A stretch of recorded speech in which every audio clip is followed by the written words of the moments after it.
Merci pour ta grande fidélité, notre Dieu. Que toute la gloire te revienne pour le privilège d'être au milieu des frères ce soir, afin de partager ta parole vivante, Seigneur. Qu'elle soit vivante dans nos cœurs et qu'elle nous apporte le réconfort et tout ce qui est nécessaire afin que notre lien avec toi soit renforcé, notre communion avec toi soit renforcée, Seigneur, et que notre rôle en tant qu'Église soit pleinement accompli par l'action du Saint-Esprit. Dispose nos cœurs, notre Dieu, et agis pleinement. Nous te bénissons au nom puissant de Jésus. Amen. Gloire au Seigneur. Je voudrais vous saluer dans le beau et précieux nom de Jésus. C'est un honneur, une grâce également d'être parmi vous ce soir. Je voudrais vraiment rendre grâce à Dieu qui me permet d'être ici à Rouen et surtout être parmi vous comme un frère pour apporter le conseil de la part du Seigneur. Et cette reconnaissance, je l'ai aussi à cause de la main d'association, la main tendue du pasteur, mon frère Sébastien Saclier. Merci infiniment. Merci au pasteur Jude, n'est-ce pas? Je voudrais vous transmettre les salutations du Gabon. Voilà, d'où je viens. Il y a des frères, il y a des sœurs, n'est-ce pas, qui effectivement sont en communion en esprit avec vous. Et merci aux chantres, merci pour les chants que vous avez évidemment choisis, que nous avons chantés ensemble. Et nous croyons que, voyez-vous, la famille en Jésus, elle est grande, elle est énorme, elle est profonde. La relation doit pouvoir être rappelée, n'est-ce pas, qu'elle n'a pas commencé sur la terre, elle a commencé là, quelque part au ciel, et que Dieu est avec nous pour la renforcer. Et nous ne serons pas, en fait, dans des endroits différents, bien au contraire. Nous sommes tous ensemble, unis dans la même foi, n'est-ce pas, le même Dieu, n'est-ce pas, avec les mêmes privilèges, même esprit et tout ce qui va avec. Amen. Ce soir, je n'ai pas, voyez-vous, grand-chose ou alors quelque chose de particulier à nous apporter, sinon que ce que le Seigneur a bien voulu disposer. Je me réjouis que nous soyons nombreux et vous dis combien de fois c'est vraiment quelque chose de formidable de vous avoir, n'est-ce pas, comme frères et sœurs dans le Seigneur. Amen. S'il y a un titre à donner à la prédication ce soir, je voudrais simplement l'intituler « Remettons l'Église au centre du village ». L'expression n'est pas certainement de moi, le fait de ramener ou de remettre l'Église au centre du village.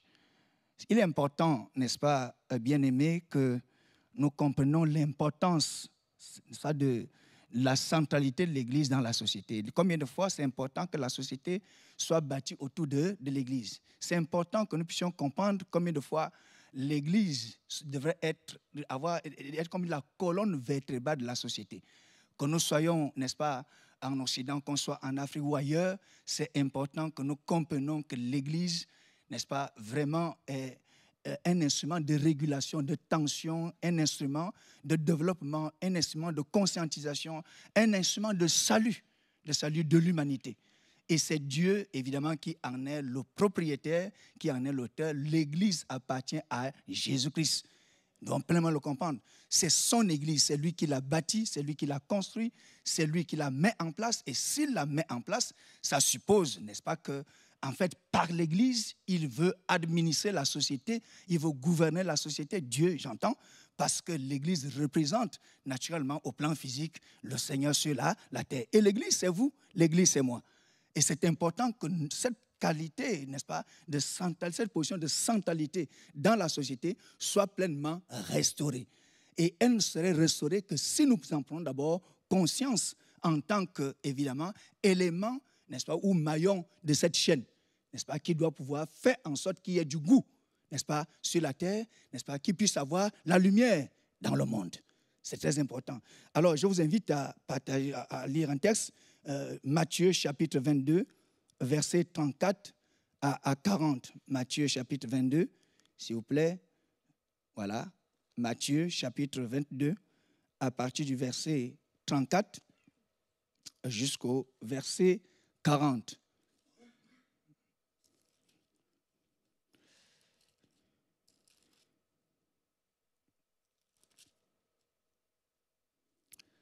Matthieu 22, 34.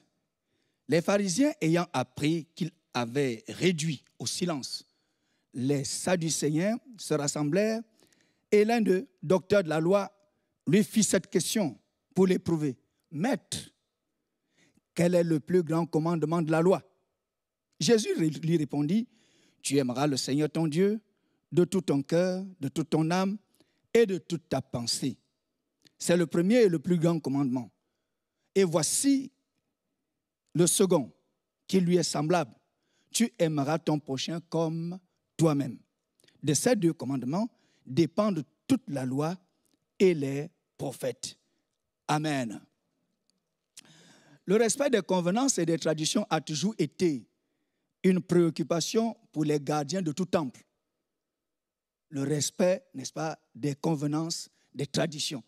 Tous les gardiens de tout temple, quels qu'ils soient spirituels, qu'ils soient naturels. En Afrique, on parlera des corps de garde, n'est-ce pas? Ici, en Occident, il y a des temples. Vraiment, tout ce qui, évidemment, permet à la société d'être régulée d'une manière ou d'une autre. Voyez-vous, les convenances, n'est-ce pas, et les traditions ont toujours été une préoccupation pour les gardiens de ces milieux, de cet environnement. Voyez-vous, tout ceci à cause de l'évolution, n'est-ce pas, de chaque société. La société évolue, on se pose la question de savoir en fait, est-ce que nous serons toujours ce qu'on a toujours été? Est-ce que nous ne devons pas craindre des changements, des bouleversements? Le monde change et tout ce qui va avec. Et rassurons-nous, ces inquiétudes ne sont pas que dans d'autres temples ou à gauche et à droite, mais c'est aussi dans l'Église. Dans l'Église, ça peut être dans une assemblée locale, ça peut être dans l'Église, n'est-ce pas, en tant qu'entité spirituelle, corps de Christ. Voyez-vous, au fur et à mesure au fil du temps, on s'interroge toujours, qu'est-ce que l'Église va devenir? Qu'est-ce qu'elle deviendra, n'est-ce pas, plus tard, avec tout ce qui peut influencer l'être humain à travers tout ce que nous vivons en termes, n'est-ce pas, d'évolution, mais aussi en termes parfois des maladresses des uns et des autres d'une certaine manière. Mais ce que nous devons rapidement dire, c'est que l'Église, n'est-ce pas, en tant que considérée ici, n'est-ce pas, comme un élément qui devrait être central dans la société, dans une famille, dans un corps social, dans un village, dans une ville, n'est-ce pas, en tant que norme où reposent des valeurs et tout ce que, en fait, Dieu passe par l'Église pour pouvoir être en communion ou en communication avec le reste du monde. L'Église, vue sous cet angle-là, il faut que nous puissions nous accorder à dire qu'il y a certaines valeurs qui doivent être essentielles et qui doivent demeurer pleinement.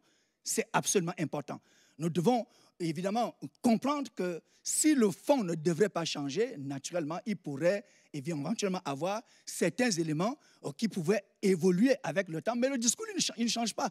Le message reste le même. L'essence reste, n'est-ce pas, effectivement, la même dans l'Église. Bien que l'expression, n'est-ce pas, que j'ai employée tout à l'heure, n'est-ce pas, pour titrer mon message, l'Église, remettre l'Église au centre du village, puisse parfois avoir, si vous voulez, des interprétations diverses, selon que vous puissiez vous retrouver à tel ou à tel autre endroit, parce que remettre l'Église au centre du village peut être interprété à un point donné différemment qu'à un autre. Je voudrais que tous ensemble ici, nous voyions et nous puissions comprendre remettre l'Église au centre du village comme étant la norme de Dieu dans la société, la volonté de Dieu dans la société. Mais pour cela, il faut que cette Église-là puisse d'abord exister.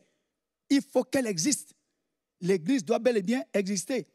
L'Église est le corps spirituel dont les membres sont interconnectés dans une dynamique de relation fondée sur l'amour. Les membres sont interconnectés et c'est une entité spirituelle. C'est un corps spirituel. L'Église est un corps spirituel. L'Église, n'est-ce pas, évidemment, ce corps spirituel-là peut se matérialiser par les éléments, n'est-ce pas, dont nous constituons, dont nous formons. Les éléments, n'est-ce pas, qui constituent l'ensemble, qui caractérise le corps de Christ, que vous et moi, nous constituons. Et c'est important que vous et moi, nous puissions comprendre que l'Église, n'est-ce pas, c'est d'abord une affaire de relation. Pour qu'elle existe, c'est une affaire de relation. Pour qu'elle fonctionne, c'est aussi une affaire de relation. Remettre l'Église au centre du village voudrait donc que nous puissions revisiter d'abord la relation qui sous-tend l'Église et son propriétaire ou son auteur et les relations évidemment connexes qui permettent à ce qu'il y ait une interconnexion, non seulement avec les membres qui sont à l'intérieur de l'Église ou bien du corps, mais aussi avec la périphérie, tous ceux qui sont tout autour. A entendu que l'Église au centre du village voudrait que tout le village regarde à l'Église. Tout le village tourne autour de l'Église et que l'Église puisse être au courant de tout ce qui se passe au village. Est-ce qu'on se comprend quelque part? C'est très important. Il faut que le village puisse fonctionner à la lumière de l'Église. N'est-ce pas? En tant que lumière, l'Église doit éclairer le village. Et en tant que celle, l'Église doit donner le goût, n'est-ce pas? Évidemment, à la sauce, voyez-vous, à la nourriture.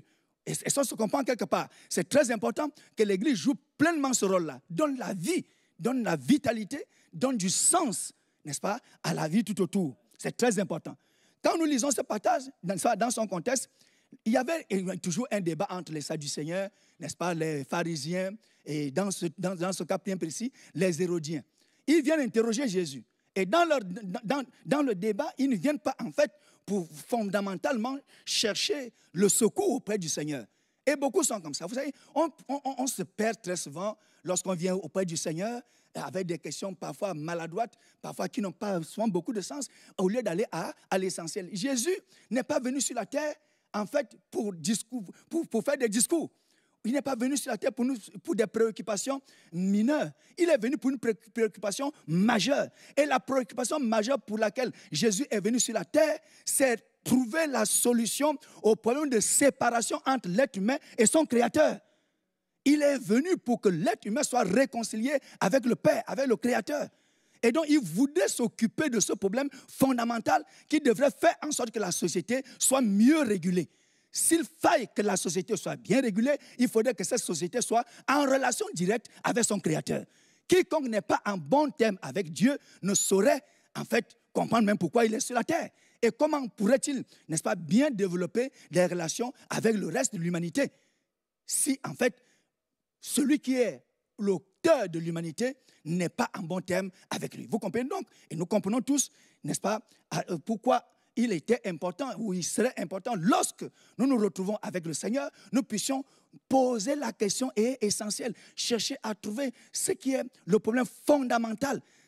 Non pas qu'il ne serait pas prêt à trouver d'autres solutions ou aux problèmes qui se présenteraient aux uns et aux autres. Bien au contraire, parce que si le problème fondamental trouve solution, il est résolu naturellement et de fait, le reste va être résolu. Pourquoi, par exemple, n'est-ce pas, se préoccuper d'une branche qui est morte, n'est-ce pas, sur un arbre qui a séché, si en fait nous voulons avoir davantage de branches de bois sec, il suffit d'aller couper la racine et tout le bois est séché.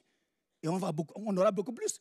Au lieu de se battre, n'est-ce pas, pour aller chercher à la faire tomber d'une certaine manière, vous allez la faire tomber. Mais il y en aura encore d'autres, n'est-ce pas, qui vont pousser d'une certaine manière. Mais si c'est de bois sec que vous avez besoin, il faut simplement couper. Vous coupez la racine et puis tout l'arbre est sec. Vous avez beaucoup plus. Vous courez un risque, n'est-ce pas, d'aller chercher une branche qui est morte. Mais si vous travaillez à ce que tout le arbre devienne totalement sec, n'est-ce pas, vous allez avoir plus de bois. Donc, le problème doit être résolu à la base. Et le problème, à la base, c'est la séparation avec Dieu. C'est le péché. Et Jésus est venu pour cela. Et vous voyez, les pharisiens, que ce soit les Sadducéens, c'est des partis politico-religieux de l'époque de Jésus. Et chacun vient avec cette tendance, non pas au principal, mais à ce qui est périphérique, à ce qui ne devrait pas être tellement considéré. Ils ne vont pas dire dans ce que Jésus, et pourquoi Jésus est venu sur la terre. Ce n'est pas ça qui est leur préoccupation majeure. Les Hérodiens, n'est-ce pas, veulent savoir, n'est-ce pas, est-ce qu'il faut il faut payer l'impôt à César ou pas, n'est-ce pas? Les Sadducéens veulent savoir, n'est-ce pas, si lorsqu'on revient à la vie, si quelqu'un a eu plusieurs femmes, voilà, maintenant, qu'est-ce qu'ils vont devenir, n'est-ce pas, à la résurrection? Même la façon de poser le problème prouve à suivance qu'eux, ils ne croient même pas à la résurrection. Parce que pour les Sadducéens, naturellement, pour pouvoir perpétuer l'âme de celui qui est mort, il va falloir faire en sorte que, évidemment, celui qui reste en vie rappelle que, voilà, ou alors continue le travail qu'il faisait de son vivant. Que ferait donc celui qui, en fait, n'a pas laissé de postérité, par exemple, ou qui n'a pas laissé de parents, par exemple? Si la vie devrait se mesurer simplement au fait que si, par exemple, voilà, quelqu'un décède et il laisse son épouse, ce sont les frères qui doivent se battre pour chercher à rester avec son épouse derrière lui, n'est-ce pas, pour perpétuer sa mémoire ou bien donner, n'est-ce pas, une certaine progéniture par la suite. Si la vie devait se limiter rien qu'à ce genre de bagarre pour perpétuer l'âme d'un mort, mais ça n'a pas de sens, vous comprenez, vous conviendrez avec moi que ça n'a pas de sens du tout. Et c'était des choses comme ça sur lesquelles il passait le temps à discuter. Et Jésus répond. Évidemment, il ne fuit pas ce genre de débat. Il répond. Mais ses réponses sont par rapport à l'objectif pour lequel il est venu. Il voudrait les amener à se connecter au Père, à connaître, n'est-ce pas, vraiment Dieu, pas autre chose. Voilà. Et ici, qu'est-ce qu'il dit, par exemple, aux Hérodiens? La justice, simplement, donner à César ce qui est à César et à Dieu ce qui est à Dieu. Ne faites pas le mélange, simplement. Que dit-il, n'est-ce pas, aux Sadducéens? Écoutez, vous avez un problème, vous, Sadducéens. Vous êtes un ignorant, n'est-ce pas, et vous ne connaissez pas du tout la puissance de Dieu. Il vous manque la connaissance. Donc, ouvrez-vous à la connaissance et tout ira mieux. Et les pharisiens arrivent alors, ils disent, bon, donne-nous seulement le plus grand commandement, et puis bon, c'est tout, ça nous ferait mieux là. Dites-nous, n'est-ce pas, quel est le plus grand commandement, le commandement le plus important, quel est le raccourci pour que nous puissions mieux servir, n'est-ce pas, dans toute la loi. Donne-nous ce raccourci-là, et puis bon, voilà, on comprendrait. Mais en posant le problème, n'est-ce pas, vous comprenez que tout ce beau monde est dans la logique du débat et des discussions. Écoutez, je ne sais pas ce que la société devient aujourd'hui, mais je pense, n'est-ce pas, que c'est plus prononcé aujourd'hui encore qu'avec au temps de Jésus, avec les pharisiens. Mais Jésus va répondre. Jésus leur dit, en tout cas, dans ce qu'il y a lieu de faire, c'est que pour tous ces commandements, le plus grand commandement, c'est l'amour. Simplement, vous aimez Dieu, vous aimez votre prochain, c'est le résumé de la loi, c'est le résumé des prophètes. Autrement dit, tous les messages des prophètes, n'est-ce pas, convergent vers un idéal, l'amour. Toute la loi converge également vers un idéal, n'est-ce pas? Tous les commandements veulent simplement que vous puissiez aimer. Quelle que soit l'interprétation que vous voulez donner, sachez que le but du commandement, c'est d'aimer Dieu, c'est d'aimer le prochain.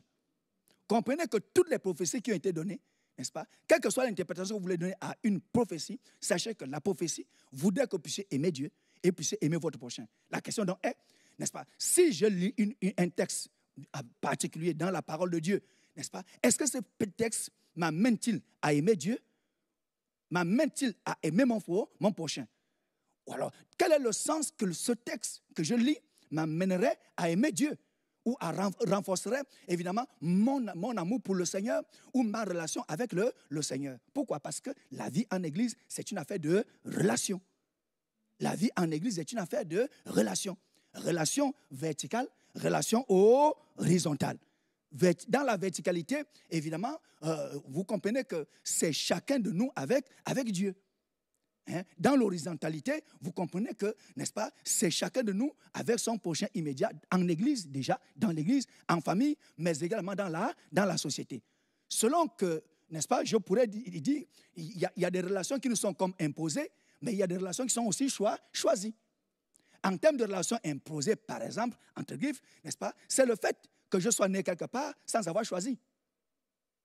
Je ne choisis pas mes parents, je ne choisis pas mes frères. Nous sommes nés d'un même père, c'est tout, d'une même mère, voilà, c'est tout. Je n'ai pas choisi. Ils n'ont pas choisi que je sois leur frère. Je n'ai pas choisi qu'elle puisse être ma soeur.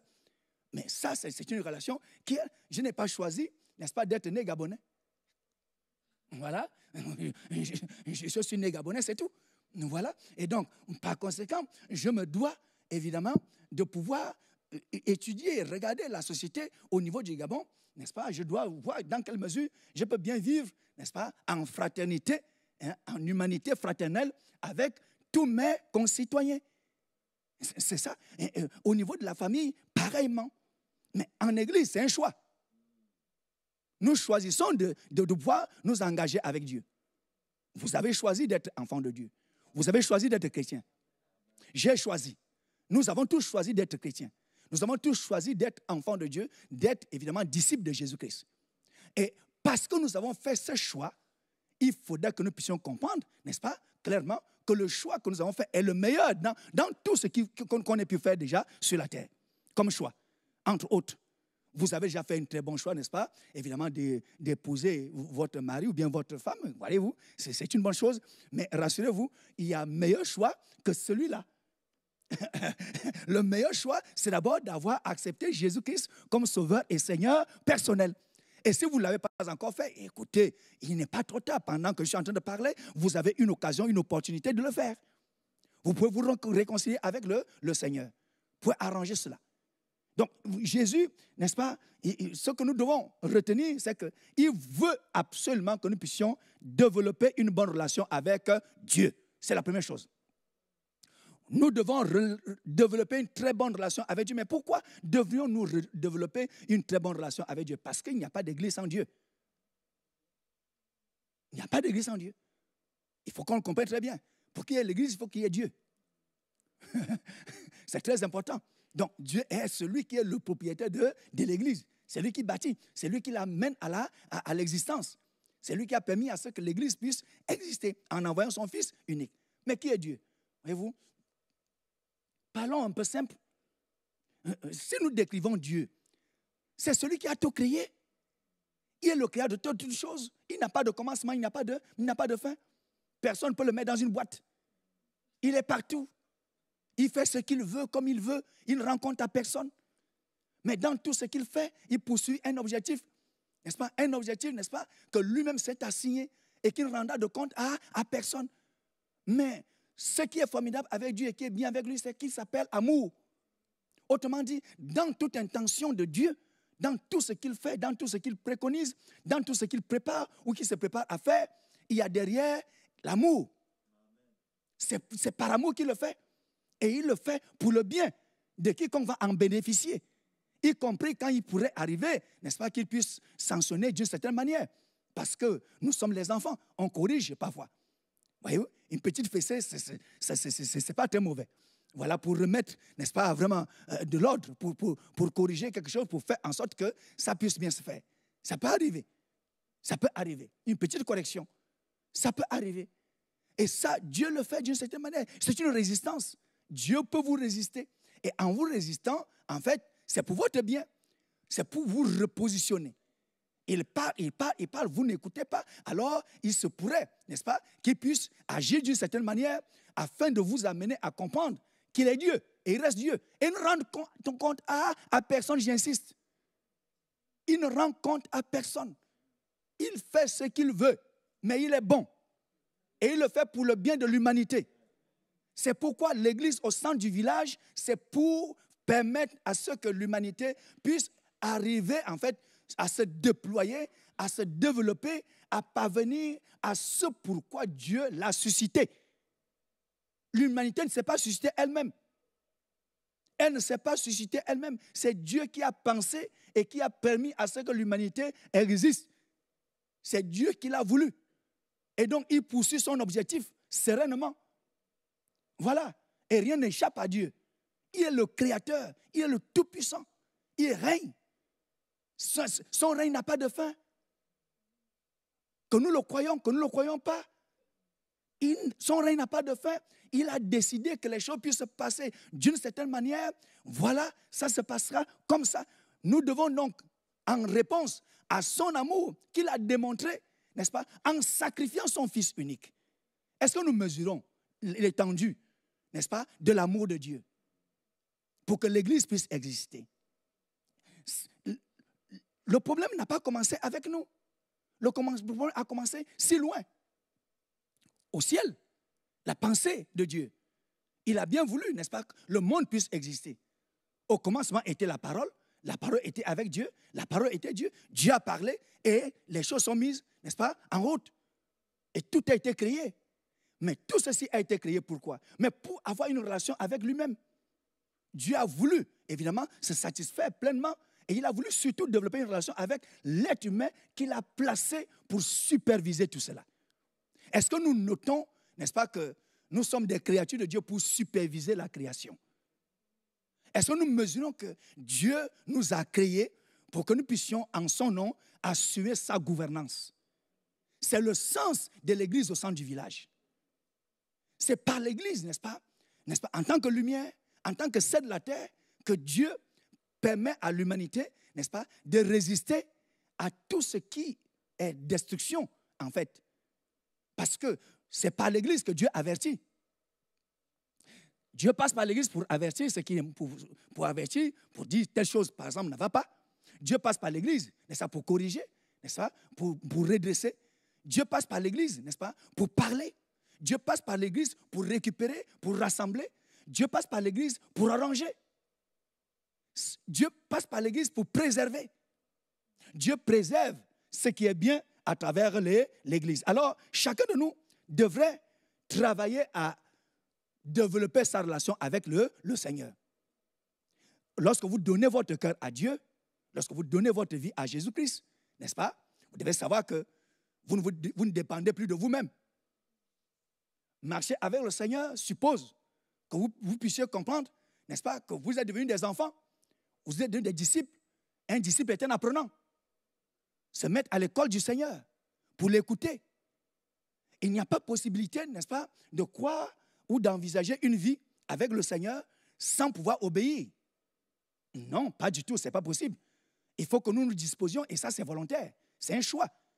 De la même manière que nous avons choisi, n'est-ce pas, de donner notre vie à Dieu, nous avons choisi, par conséquent, n'est-ce pas, d'obéir à Dieu.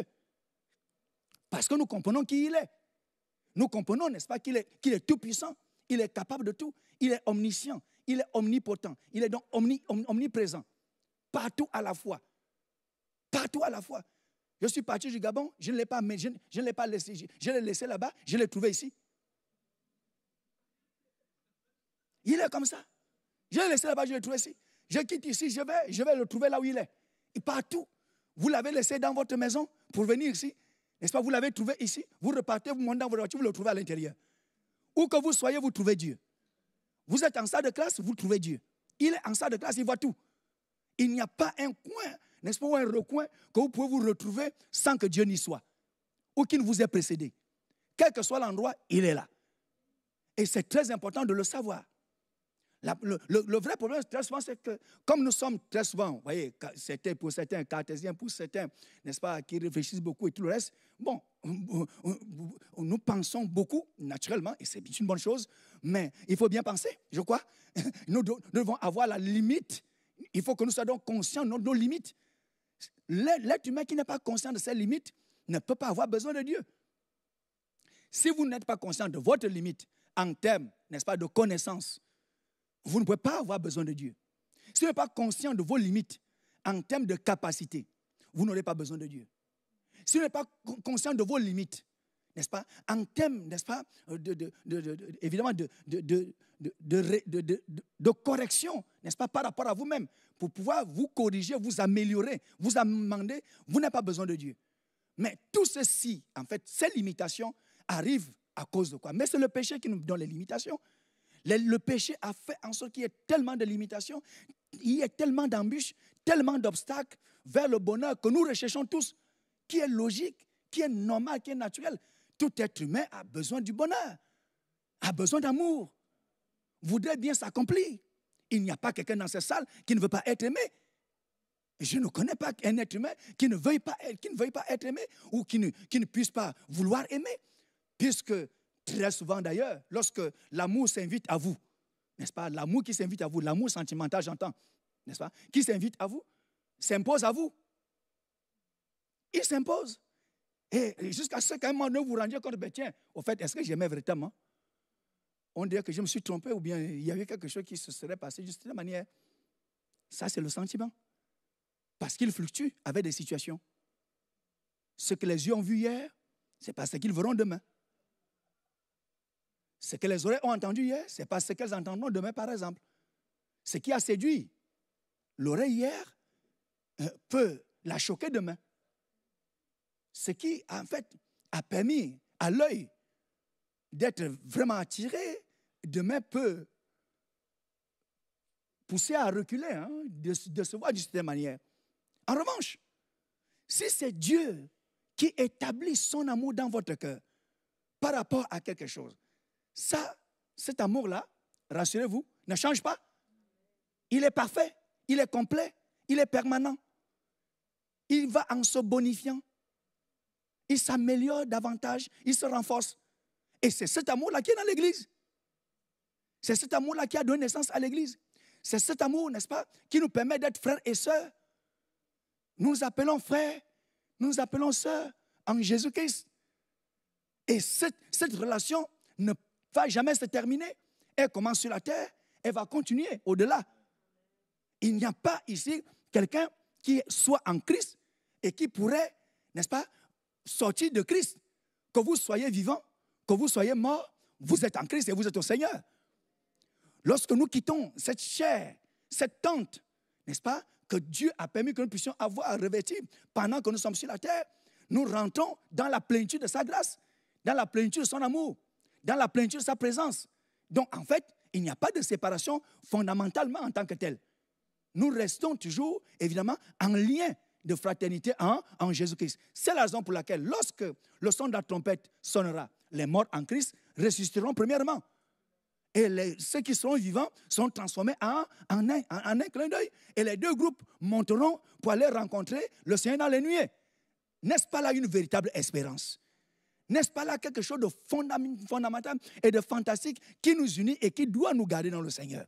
Vraiment, je voudrais nous encourager à demeurer unis et à comprendre que c'est dans l'Église que, évidemment, le village reçoit la vie.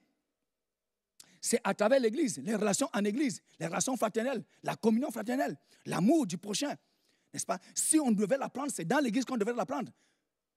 En d'autres termes, normalement, si nous voulons rester dans la dimension réelle de la volonté et du plan de Dieu, c'est dans l'Église où on devrait avoir le moins de problèmes possibles en termes au niveau des relations. On devait avoir la tolérance dans l'Église. On devait avoir le pardon dans l'Église. On devrait, en fait, réaliser que dans l'Église, oui, nous pouvons regarder un chiffre différemment selon notre position. L'un peut voir 6, l'autre voit 9. Selon la position. Mais ça ne devrait pas nous diviser quand même, non? Mais, et lorsque vous allez voir, dans la plupart des cas, les problèmes qui divisent, c'est des choses comme ça. Mais pourquoi ça se passe ainsi? Mais parce que simplement, notre adversaire, nous oublions que nous avons un adversaire. L'adversaire veut diviser pour rien. L'adversaire veut diviser pour que nous ne puissions pas influencer. L'adversaire veut jeter du discrédit à l'Église pour qu'elle ne joue plus son rôle au village. Parce que l'Église, au centre du village, n'est-ce pas, permet au village de vivre, de rayonner, d'être éclairé, de pouvoir trouver le sens. Mais si dans l'Église, il n'y a plus le sens, personne ne va plus venir. Elle ne va plus attirer. Elle ne va plus, en fait, permettre à ce que le rôle pour lequel Dieu l'a établi soit pleinement accompli. C'est quelque chose qui n'est pas vraiment, en tout cas, souhaitable. Ça ne devait pas être ainsi. J'espère ici qu'en Rouen, il n'y a pas ce genre de choses.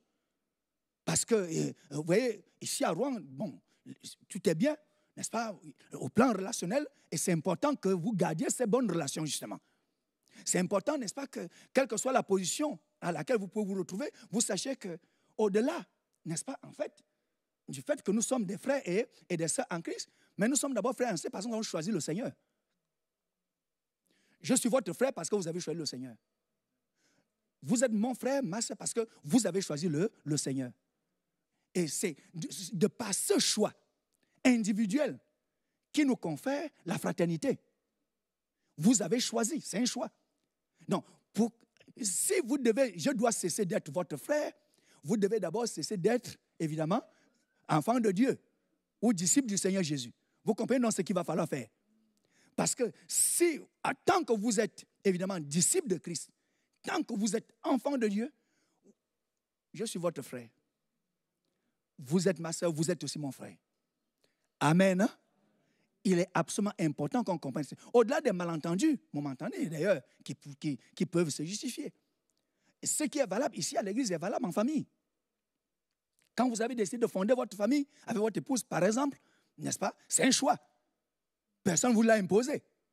Vous avez choisi.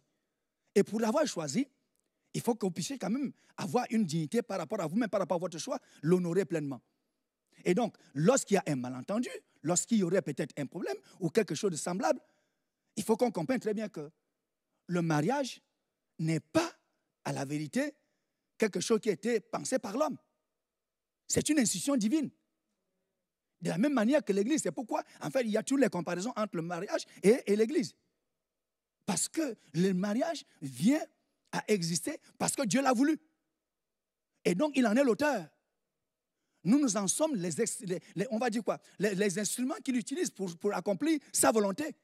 Et par conséquent, s'il y avait un malentendu ou bien quelque chose de ce genre-là, pourquoi ne pas se référer au propriétaire en réalité? Pourquoi? N'est-ce pas plus facile, n'est-ce pas, de se référer à celui qui a institué le mariage pour qu'il en trouve une solution? Au lieu, n'est-ce pas, de commencer à se battre ou alors se chamailler et tout ce qui va avec. Vous comprenez que l'Église au centre du village voudrait que dans les familles, il y ait la calmie, il y ait le calme, il y ait la paix, il y ait l'amour. Et que nous comprenons très bien que lorsque cette chaleur, n'est-ce pas, cette chaleur positive se trouve dans la famille, dans le foyer, évidemment, le voisinage va s'en rendre compte et va se poser des questions. D'où vient que ici, c'est compliqué, mais chez vous, c'est calme? Il se pose des questions comme ça. Voyez-vous? En Afrique, n'est-ce pas, c'est facile chez nous parce qu'en fait, nous, on a des cours. Parce que ce qui se passe chez le voisin, n'est-ce pas, on est au courant. On voit. Nous, on sait. Et c'est pourquoi, vous voyez, les relations sont chaleureuses. Oui, elles sont chaleureuses. Parce que c'est comme ça. On sait ce qui se passe chez le voisin. Il n'y a pas, partout, il n'y a pas les barrières. Au village, il n'y a pas les barrières. L'église au centre du village, c'est le corps de garde au centre du village. C'est là où on apprend tout. Tout s'apprend là. Et ça fait que tout le monde est soudé autour de cet idéal commun qui sert d'école, qui sert évidemment de tribunal, qui sert évidemment de perspective pour l'avenir. L'église, c'est comme ça. C'est dans l'église, n'est-ce pas, qu'on peut avoir un véritable avenir. Le message pour l'avenir est dans l'église. Le message, n'est-ce pas, de guérison est dans l'église. Le message de paix est dans l'église. Le message de réconciliation est dans l'église. Mais il ne faudrait pas que ça soit qu'un discours. Il faudrait que nous qui sommes justement cette église, nous puissions manifester ce message-là par le comportement. Si nous nous comportons évidemment de façon rassemblée, unie, et tout ce qui va avec, vous conviendrez avec moi naturellement que les uns et les autres en seront positivement impactés. Alors, travaillons à cela. Travaillons à ce que notre relation avec le Seigneur soit bonne. Et travaillons à ce que notre relation avec le prochain soit également bonne. Parce que lorsque nous lisons, et je convoque le dernier texte, n'est-ce pas? Je veux parler de 1 Corinthiens, chapitre 12, s'il vous plaît.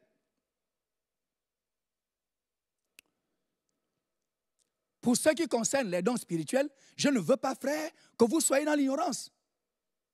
Vous savez que lorsque vous étiez païens, vous vous laissiez entraîner par les idoles muettes selon que vous étiez conduits.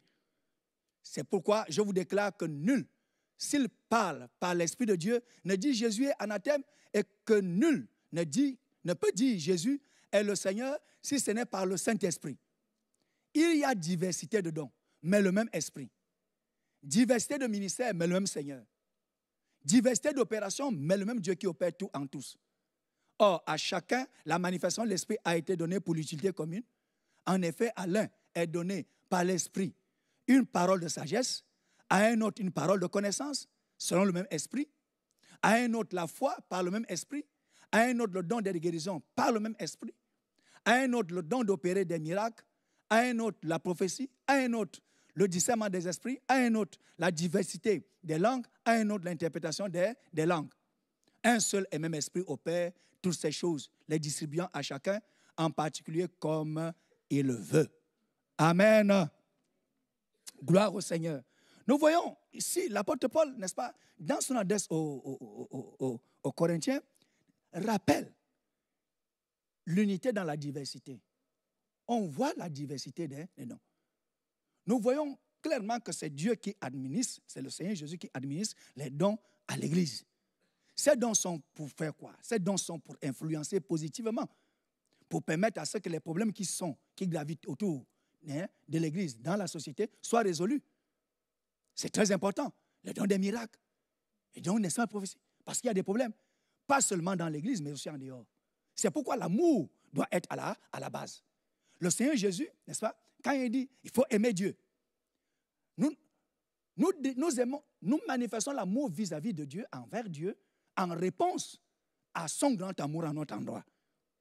Dieu a tant aimé le monde qu'il a donné son Fils unique. Il n'y a plus de démonstration du côté de Dieu, n'est-ce pas, en matière d'amour pour l'humanité. En revanche, n'est-ce pas, nous devons répondre à celui-ci.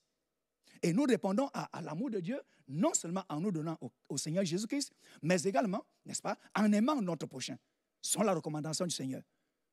Et nous comprenons très bien que lorsque nous sommes dans ces dispositions-là, Dieu, lui, il va se chercher, évidemment, d'équiper son Église.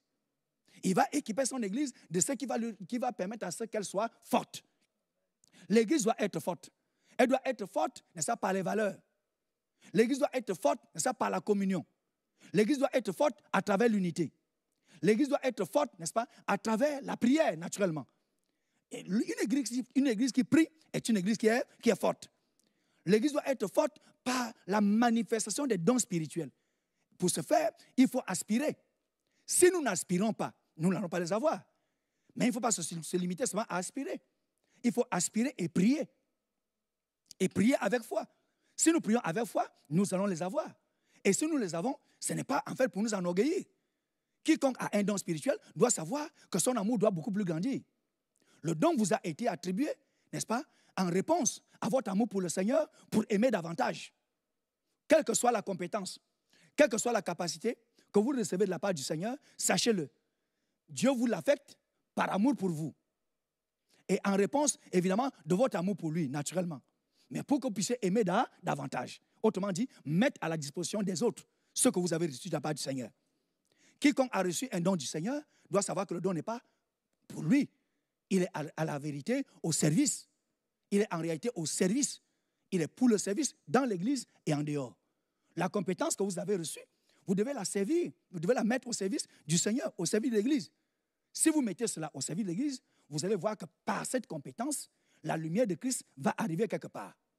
À travers cette compétence, votre service, non seulement la lumière de Christ va arriver quelque part, mais également le sel, n'est-ce pas, de la parole de Dieu va pouvoir arranger pas mal de choses. Va permettre à ce que la société se porte mieux ou alors préserver la société de plusieurs dangers possibles.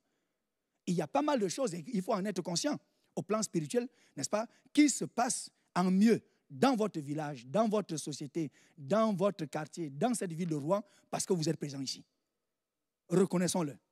Autrement dit, il y a pas mal de choses, n'est-ce pas, que Rouen a peut-être été épargné, ou votre entreprise a été épargnée, votre famille a été épargnée d'une manière ou d'une autre, à cause du fait que vous priez Dieu, à cause du fait que vous êtes enfant de Dieu. Soyons conscients.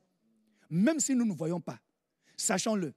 Nous ne pouvons pas imaginer combien d'accidents, par exemple, n'est-ce pas, les vôtres ont été épargnés, n'est-ce pas, peut-être certains emplois ont été préservés, simplement parce que vous êtes enfant de Dieu.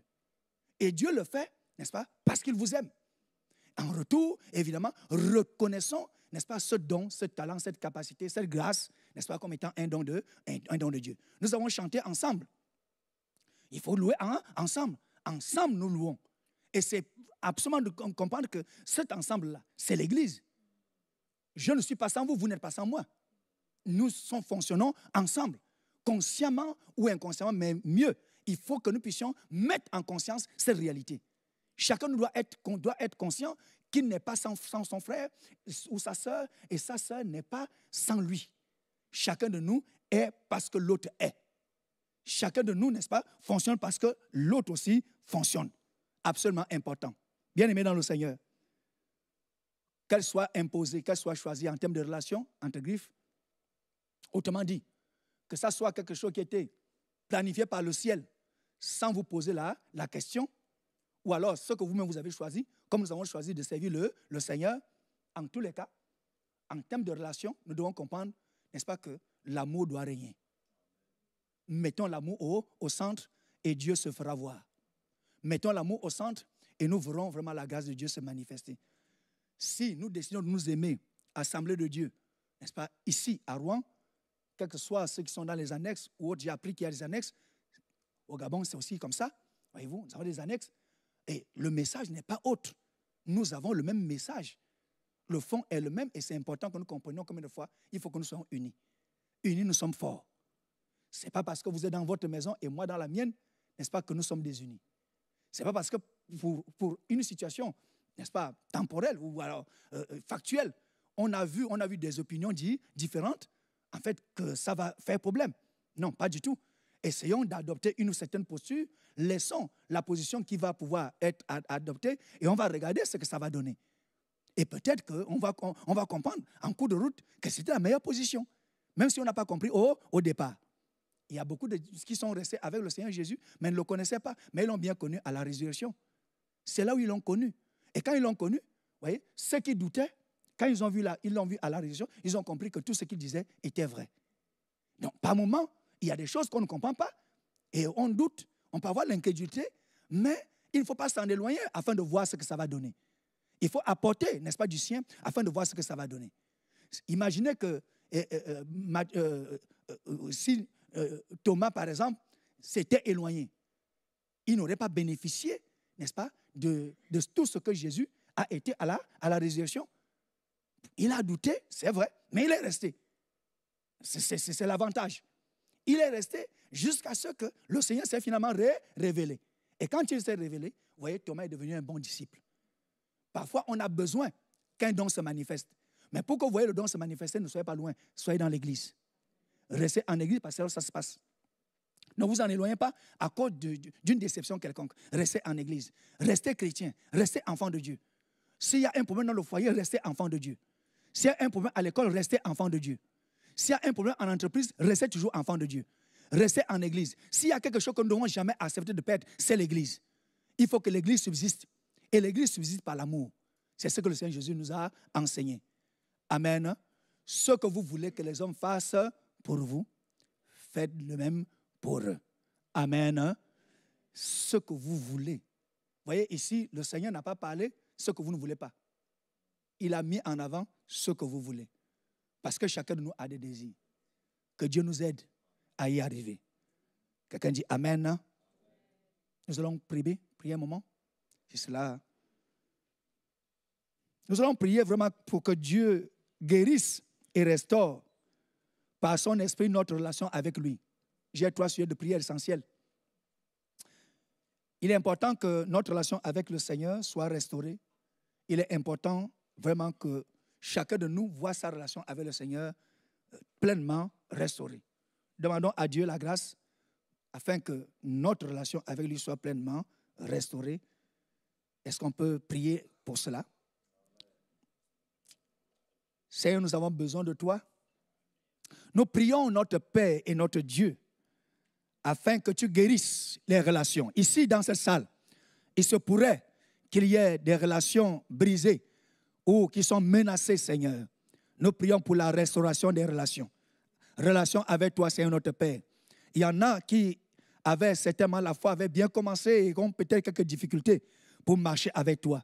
Nous prions, Seigneur, que par ton esprit, tu guérisses ces relations. Nous prions, Seigneur, que par ton esprit, tu les rapproches de toi.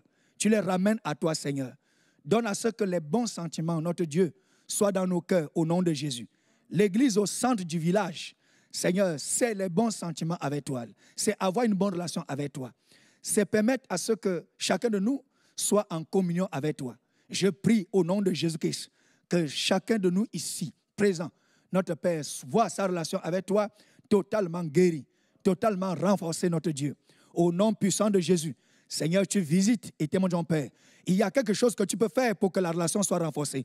Il y a quelque chose que tu peux faire dans la vie de mon frère, dans la vie de ma soeur, pour que sa relation avec toi soit renforcée au nom de Jésus. Seigneur, là où il y avait le doute, enlève ce doute afin que la relation soit renforcée. Là où il y avait l'incrédulité, enlève-la, Seigneur, afin que la relation soit guérie au nom puissant de Jésus. Nous prions vraiment, Seigneur notre Dieu, que tu fasses en sorte que nos relations avec toi soient bonnes, notre Père. Parce que lorsque nous avons une bonne relation avec le Seigneur, et de fait, notre Dieu, implicitement, les relations avec les autres aussi se normalisent. Nous voyons mieux sous l'angle de Dieu un ensemble de choses, Seigneur. Nous voulons, mon Dieu, analyser les problèmes, les contours des situations. Seigneur, étant en bon terme avec toi, par ton esprit, notre Dieu. Répands ton esprit dans nos cœurs et dans nos vies afin que notre relation soit bonne avec toi. Répands ton esprit dans nos cœurs, dans nos vies, afin que notre relation avec toi soit bonne. Que ma sœur voit l'Esprit de Dieu répandu dans son cœur, afin que l'amour de Dieu soit pleinement manifeste dans son cœur. Que mon frère voit l'Esprit de Dieu répandu, mon Dieu Père, dans son cœur, afin que son amour pour le Seigneur augmente au nom de Jésus-Christ. Nous prions que chacun de nous, Seigneur, demeure avec toi. Dans les temps difficiles, nous voulons être avec toi.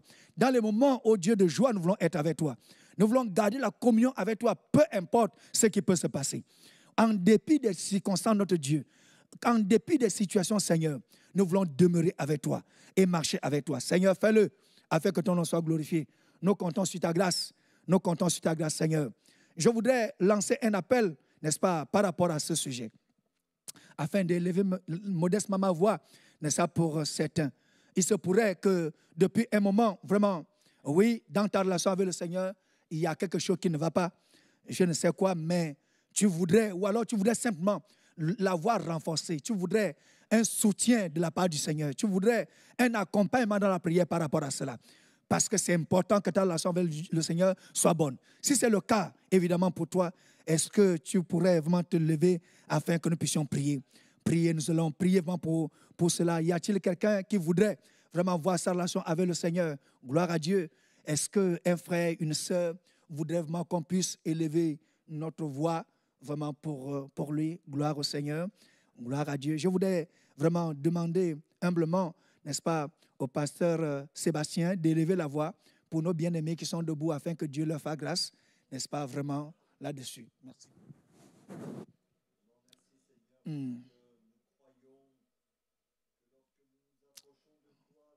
Oh Seigneur.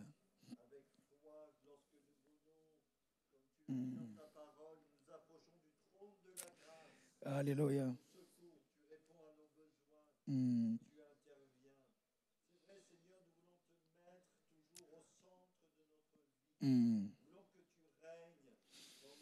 Oh Seigneur. Alléluia.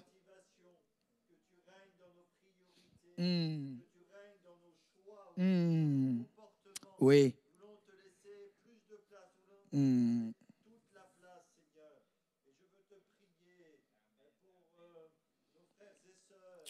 Oh Seigneur, Seigneur, avec toi Seigneur.